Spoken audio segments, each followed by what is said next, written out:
So by the end of our hour together, you all are going to know some more about what are the major climate policies that we can expect in Virginia's General Assembly session in January, and have a plan for how you're going to be lobbying your elected officials.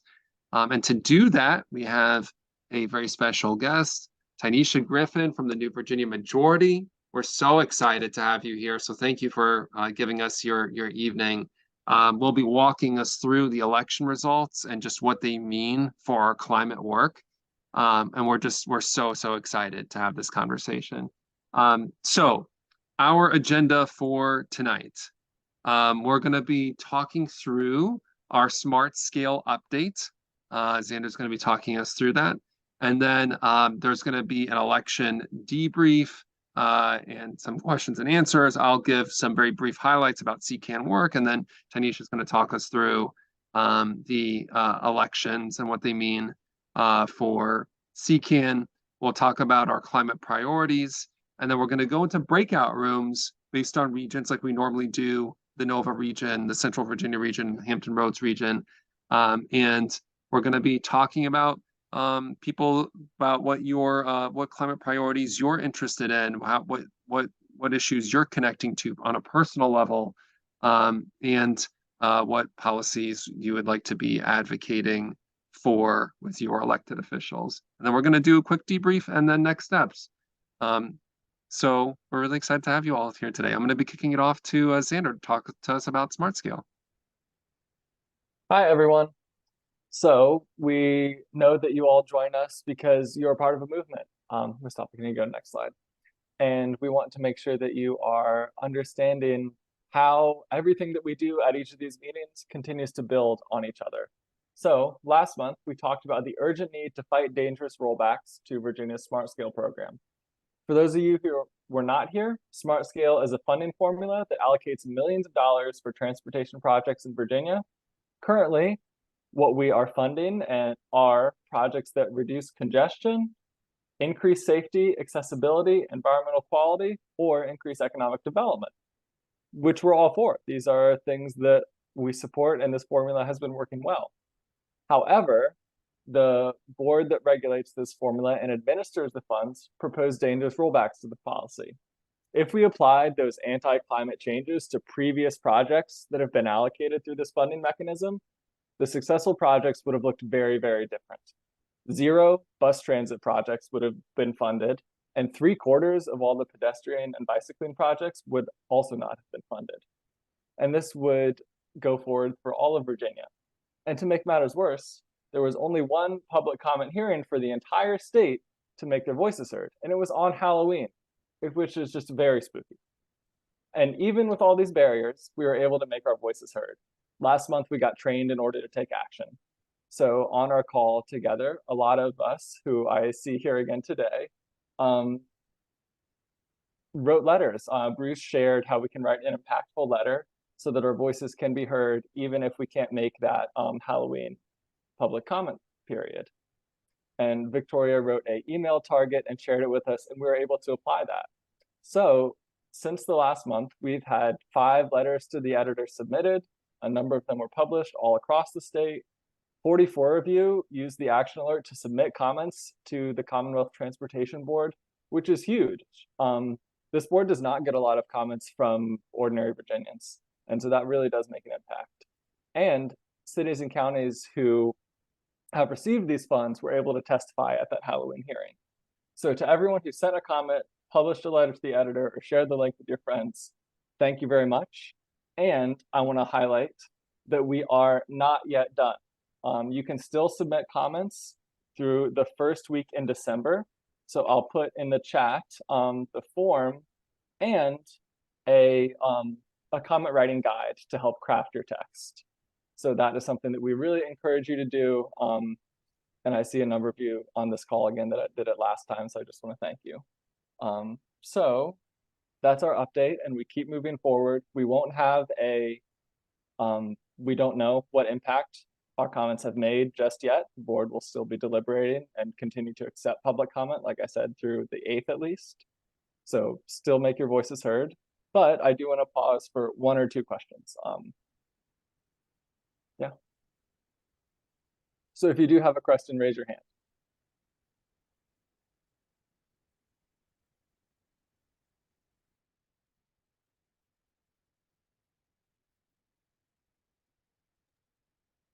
Cool. Then thank you all so much. And I will kick it off to our election debrief and say thank you so much to Tanisha for joining us. Great. So I'm gonna just talk for 2 minutes. Sorry. I'm gonna pass it to. No, you're totally good. I am not the entree here. Tanisha is gonna give us the real deal. Um, so the great news here is that our goal this election cycle was to restore a climate majority in the House of Delegates. So we identified a handful of climate candidates in very tight House district races that we wanted to champion, and so we endorsed Michael Fagan's for House District 97 in Virginia Beach, Phil Hernandez for House District 94 in Norfolk, and Kimberly Pope Adams for House District 82 in Petersburg, and Susanna Gibson for House District 57 in Henrico. We also endorsed and supported our friend, Senator Aaron Rouse, in Senate District 22, which overlaps with House Districts 97 and 94. CCAN made a really big investment for us in these races. We spent over $170,000. We knocked on over 8,000 doors in House Districts 97 and 94. We made over 1,000 calls to voters in House Districts 97 and 94. We spoke to 12,000 voters by text in all four House races. We reached over 2,000 people through social media in support of Kimberly Pope Adams, and we secured over 935 pledges, specifically from community college students, to go and to vote. And we reached over 70,000 on campus through social media ads and targeting. So this resulted in CCAN playing an important role in helping to elect two climate champions. We actually secured, our candidates secured both the 50th and the 51st climate majority seats. So Phil Hernandez won his race by 1,600 votes, and Michael Fagans won his by about 2,000 votes. And unfortunately, Susanna Gibson and Kimberly Pope Adams narrowly lost their seats. So the Senate is now 21-19, the House is 51-49. And I like to think with our recent successes that we're hopeful that we can do our part to help elect a climate champion in the governor's mansion in 2025. So with that, I want to pass it off to Tanisha to talk to us more about the election. Go ahead. Hi, everybody. Good evening. It's a pleasure to join you. I'm Tanisha Griffin. I use she, her pronouns. I'm the environmental policy analyst at New Virginia Majority. New Virginia Majority is a civic engagement, community organizing, and policy advocacy organization. We're along the Urban Crescent, and we work majority with working class communities of color, especially those with the immigrant backgrounds, migrant backgrounds. And I wanted to talk a little bit today about the elections and specifically what it means for our goals around climate and environmental justice. So we can go ahead and dig in, and I'm gonna try not to talk fast, but also stay on time. So I have a set of 3 questions just to kind of guide us through this conversation. And I think this is a conversation and questions that we can refer to as we're all preparing to take action in January during the session. Because from what I hear, you guys are action-oriented people based on these results that Mustafa shared. So I'm assuming you'll be joining us in some of the different types of lobbying and advocacy work that we have to do this upcoming session to meet our goals.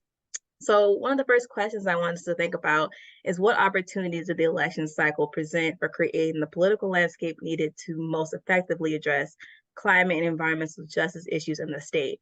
So if you can think about where you were and what you were doing this past summer when the election was coming up, what type of opportunities did you think that this moment, this most recent election could have provided to us for meeting the goals that we have together around policy change on these issues? And if you could advance to the next slide. So I want to share with you some of my thinkings in my role, what I was concerned about at NVM, what opportunities I wanted us to seize on. One is electing a representative democracy. That is kind of our bread and butter, what guides us as NVM, our North Star, is electing a representative democracy in the GA that is more reflective of Virginia's racial demographics, class, gender, sexuality, education, immigrant experience, education, faith, all those demographics and characteristics of the state. We want them to be more reflected in our electorate. And historically, that has not been the case. So we're ever moving and charging towards doing that. And that was the opportunity that I saw. Also, climate injustice and EJ voter turnout. Historically, in our voter data at NVM, we've noticed that folks are interested in climate. For some folks, it's one of the top 3 things that gets them out the door to vote.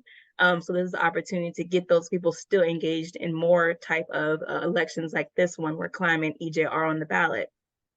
Increasing climate EJ support in the GA. That is also opportunity I saw. We have some folks historically have been in the GA who are going to vote yes on a bill, but we want to have as many of those folks as we can because our work is big and it is long and it has a long trajectory. So that was a goal. And then also making EJ and climate justice a caucus priority. So not just having certain climate champions that we can lean on in, crises in a committee, a subcommittee, or on the floor, but making sure that the leaders of caucuses in each chamber actually want to advance policy issues around climate and EJ. And then, of course, protecting key policies was an opportunity that I saw. So we're talking about Clean Economy Act, RGGI, the Community Flood Resilience Fund, the EJ Act, and of course, like the Virginia Voting Rights Act, 45-day early vote, all those things that make voting easier and accessible and create the type of democracy that we want to see. So these are some things that I was like, this is going to help us win, help us meet our goals, what I was thinking about this summer. And now I want to talk about the outcomes. So if you can advance for me. Awesome. So again, I just want to talk a little bit about some of the actual outcomes and what we actually realized after last Tuesday.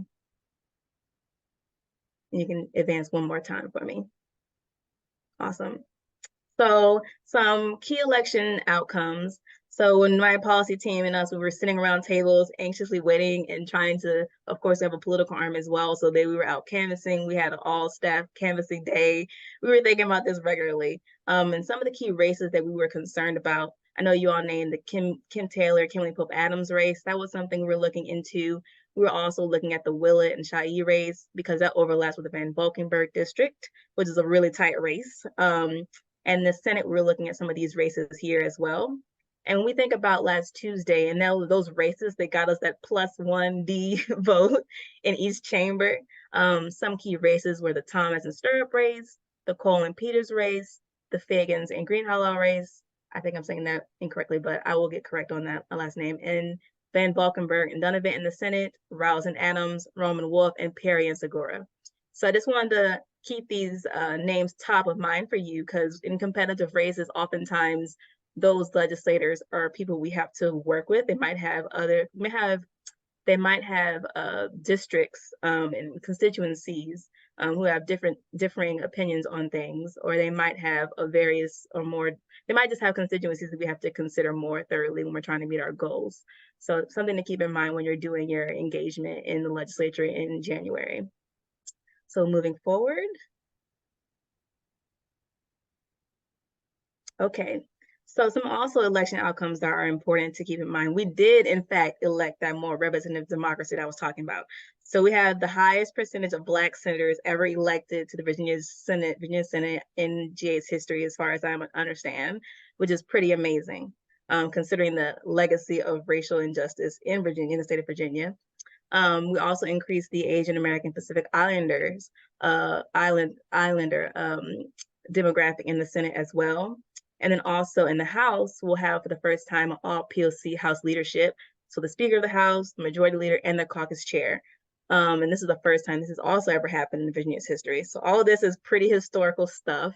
And I think it's going to be pretty important for the work that we're trying to do here around climate and environmental justice. The Senate is still cooking. We should know what has happening there by Wednesday. We'll have an idea of what that looks like. So please keep an eye on that as well. And then also, I want to name that in the House and the Senate, we have the most progressive Democratic caucuses that we've had before. So oftentimes the progressives in the Democratic caucus are our climate champions, the ones who are introducing the bills for us, the ones who are taking the scary votes on climate and EJ bills. We now have increased the ranks of those type of voters and, those type of elected officials in each chamber. So that could fare well for our goals together too. So I think I might be juicing my time here. So I'll just move right on forward. I wanted to talk about some other stuff, but You're okay. We got another couple minutes. You're okay. Okay, cool. Yeah. So also something I wanted to name on the previous slide too is that in 2020 and 2021, we had a lot of climate and EJ policies passed. Virginia Environmental Justice Act, Virginia Clean Economy Act. I named some of these things previously. All of that success was built on years of internal and external pressure. It wasn't just that we had aligned all of the right branches of government in, democratic trifecta. It was that pressure. So I do want to put that in your ear as well, is that in order for us to realize our goals, I know we kind of have the right kind of ingredients right now, but we do need to keep just as much pressure as an intention as we have in the past few years in this kind of split legislature, executive administration environment. That pressure needs to be kept up, and that's how we win. So I just want to elaborate on that as well.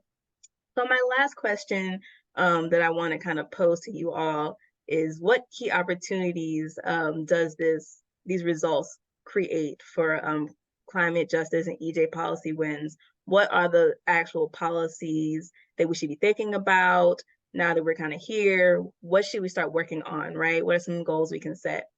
So you can go to the next slide. So I'm sure you all are familiar with the Inflation Reduction Act and those dollars. Maybe you thought about getting a new stove. Maybe you thought about getting some insulation for your home. But I do want to highlight that a lot of dollars are going to go to the state, and a lot of dollars are going to the local government. We love insulation. Thank you, Xander. So I think it's an important opportunity for us to try to pull down some of the different equity guidelines that the Biden administration has put on federal agencies when it comes to how they use these dollars and apply them to state and local governments. So that when they're making their plans, setting up programs, and using these federal dollars that they receive and have applied for, that they're also trying to make sure those are directed towards low-income qualified homeowners, communities, EJ communities, folks who are communities that are more at risk of climate catastrophes and challenges of that sort. A lot of those things don't just happen without guidance and direction. So that's something that we can do with this win. Also, preventing fossil fuel plant retirement, the curtailment of those retirements, preventing that, the further development of fossil fuel power plants, hydrogen power plants. These are things that we can do in a more strong fashion through policy now that we have the type of legislature that we have. We can try to advance these forward even more. And I have one more slide. Two other things I want to name for you. I mentioned earlier the Virginia Environmental Justice Act. When that was entered, it was a healthy bill. It was a little long, but it did some really great stuff.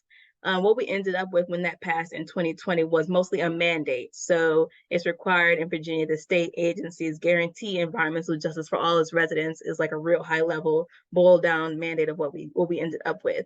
But also we wanted agencies to actually be able to assess cumulative impacts. So it assess at all levels the different ways that harmful industrial, commercial, agricultural activities may have on environmental justice communities. And that's not a skill that our energy and environmental agencies are equipped with at this time, but is essential for guaranteeing that those type of protections that all Virginians should have, in our opinion. So that's something that we should think about working on.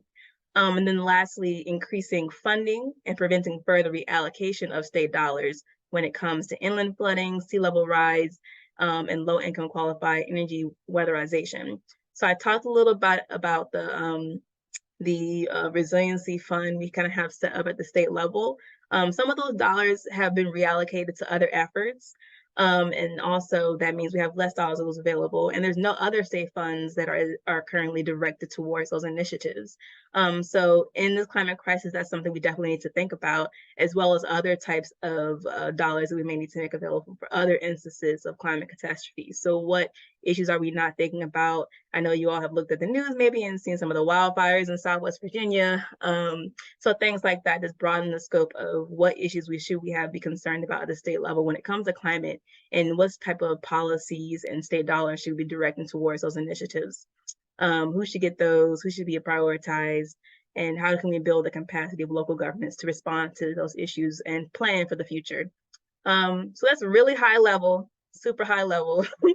And I hope that kind of puts you in a good position for thinking and preparing for this upcoming session when you think about the election results, what they mean, and what type of direction it can give us for the type of policy change we want to create at the state level. Thank you so much. Want to see if folks have any questions. You can feel free to pop questions in the chat or to raise your hand and we'll address your questions.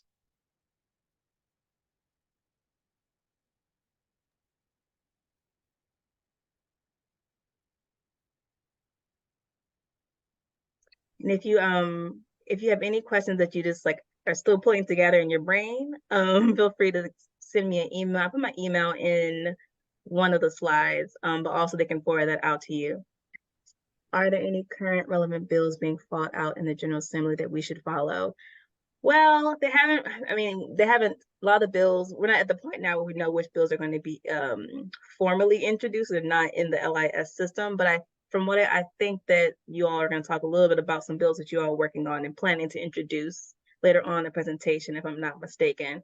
So I will pay attention to those, but probably towards December, early January, we'll start to have a better understanding of what climate offense and defense we're going to have to do.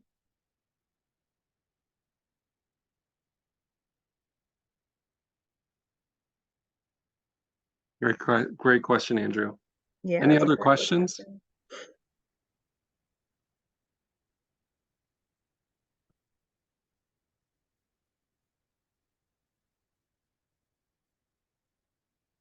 Okay. I think everybody's just ready to get to work. That's what I think when it's quiet like that. Well, thank y'all so much for your time. I appreciate being able to join y'all today. Thank you so much for joining us.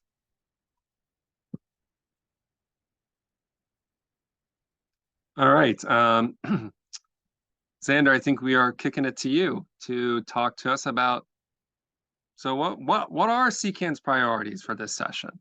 Yep. So take it away. I'm ready. I think we have a slide for this. So we are fighting for two things that can coexist, which is clean energy and affordable energy, because everything that we just talked about still rings true. We need to focus on reducing energy burden for folks in Virginia, and we need to imminently shift to clean energy. So these are things that everyone deserves, and they shouldn't be a luxury.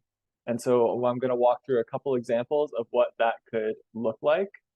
And some of these things we've been fighting for years. So last year, Christy, who is opened herself up to comment because she's on video, we hosted a solar open house at her house. And then we also talked about, okay, if you can't put panels on your house, what about shared solar? We talked about advocating for that bill. And that's coming back again this year. And then some of you in this room came to our solar happy hour at Caboose, where we talked about utility shutoff protections as well. So some of this stuff will be familiar because, like we said, this is a movement. It's going to take pressure over years, and these are recent examples of how we can keep moving forward. So the first one, I'm skipping Protect Our Climate Progress. So if you're following along in the slides, we're at Expand Clean Transportation. So right now, federal funding for electric vehicle charging stations is focused on Virginia's highway corridors, but that's not enough. We have to invest in charging infrastructure in rural and low-income areas to ensure local residents can benefit from EVs, and that if you have an EV and you want to visit your family or your friends, that you can not be stranded there and get back. And while supporting the transition to electric vehicles is one part of this, it has to go hand in hand with greater investments in transit to ensure mobility for all Virginians. All right, and that they're able to reap immediate benefits for clean air by reducing vehicle miles traveled. So this looks like budget fights to keep good policies like state subsidized fare free and funding for pedestrian and bike projects. So those are the two bullets under expanding clean transportation. And then we're looking at reforming and expanding shared solar. So Virginia's regulated utility monopoly Dominion was required to create a shared solar program, which allows people who can't obtain rooftop solar for whatever reason. You're renting, you own your home, but you have a beautiful tree in your front yard and you don't want to cut it down so it shades your house. If those things fit your lifestyle, you should be able to elect to choose clean energy and access its financial benefits. But right now, there is a $55 minimum bill, not excluding an expected administrative fee after that. And that's per month. So that means that that energy is already going to be financially inaccessible for most Virginians. And so what we're advocating for is setting reasonable standards and expanding that shared solar program to beyond Dominion, to include Virginia's one other provider, Appalachian Power. Another thing we're fighting for is fighting for affordable energy. So we need to ensure that clean energy is delivered at a low cost to all Virginians. And to do that, we have to make sure that our utilities are held accountable. And so they're actually doing things like meeting energy efficiency savings targets, and that when they go to develop a new project, they are thinking about competition. And we can push for legislation to actually advocate for competition in the procurement processes when they're developing this stuff, and allow third-party developers greater access to the solar market. And while we're thinking through how we get our energy and where it comes from, we also have to think through where it goes. And where it goes is to our homes. And Virginia is one of only 7 states in the country that don't have protections against utility shutoffs for non-payment during extremely cold or hot weather. And this endangers people's lives when it's too hot and too cold, especially.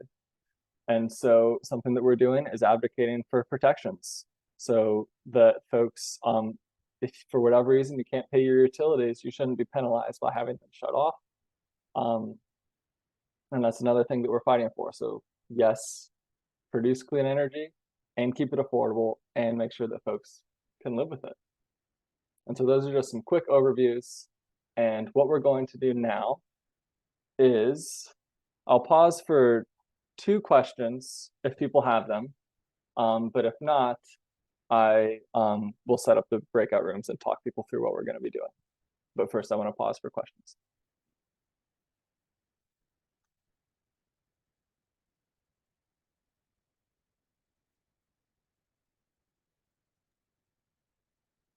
I love that Andrew's giving a shout out in the chat for rural EV charging. I think that our city only has 3 public chargers. Yeah.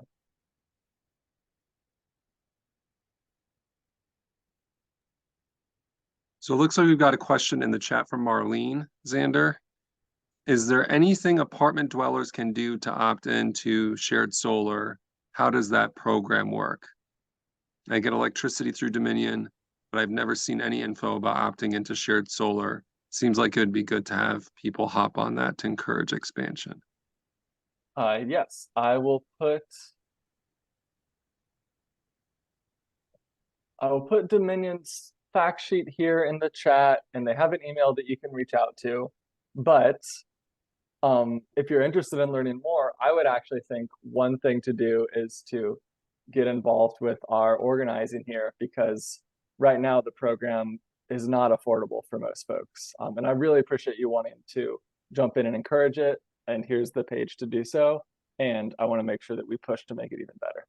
So I think we can do both.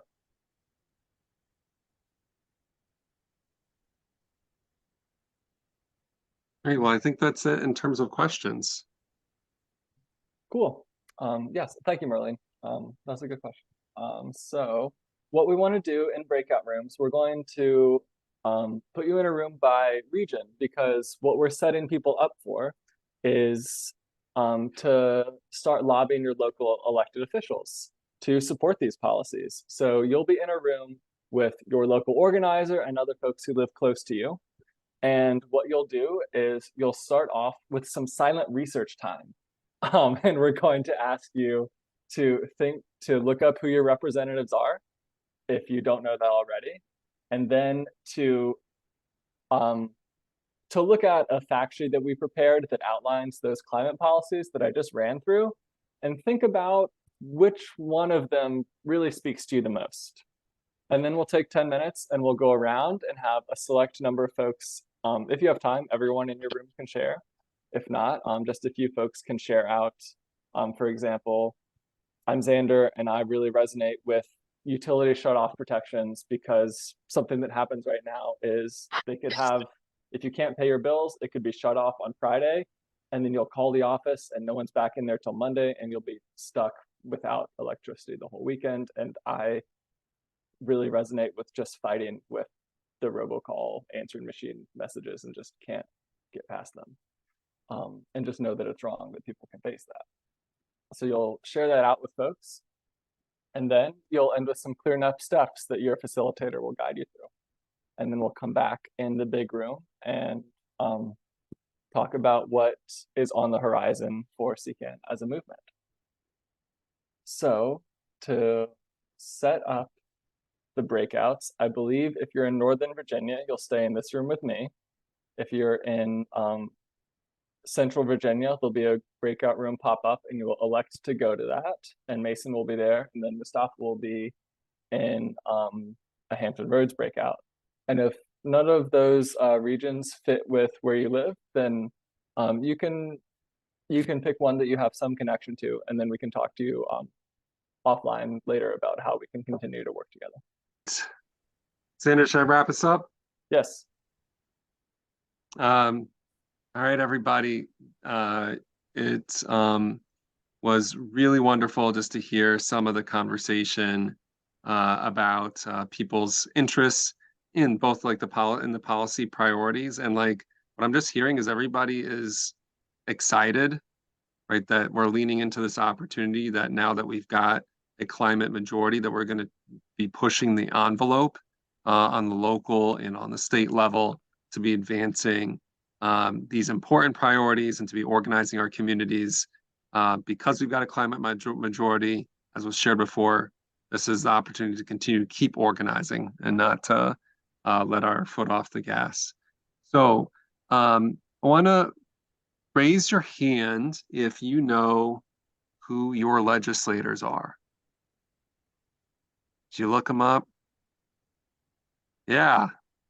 Great. Oh my gosh. An informed populace is the best. That's the reason we do organizing. All right. And raise your hand if you're considering to be a lobby captain to help lead lobbying in your district. Lots of hands up. Lots of hands up. I think I saw like 12, 15 people raise their hands. That's amazing. Amazing. So I have put a link into the chat with Xander re-up. So thank you so much for our lobby training that we're having at the end of the month on November 30th at 6:30 p.m. It is a Thursday. Please go ahead and RSVP for that. That'll be a great opportunity for you to get trained up, and you'll be setting up your meetings in December and into January with your elected officials to be building that relationship and to start holding them accountable. So we also have on this Thursday, November 16th, our Power Hour, which we have been doing almost every 2 months now. It is our new member orientation. So if you know somebody who hasn't gotten plugged into climate work that you think might be interested in learning a little more, you should invite them this Thursday. If Xander Mason, if you've got that link handy, that'd be great. Plug it into the chat. And so those are 2 ways to be deepening your engagement, the lobby captain opportunity, and recruiting folks to be joining our movement. November 16th is a great opportunity to get plugged into that. Thank you all so much. We'll have a follow-up email going out tomorrow with all of this information. So if you're like, Mustafa, too many links, I'm confused, they'll all be in one email. Anything else, Xander, Mason, as we wrap? Okay. Thank you all so much for spending your evening with us. Thank you.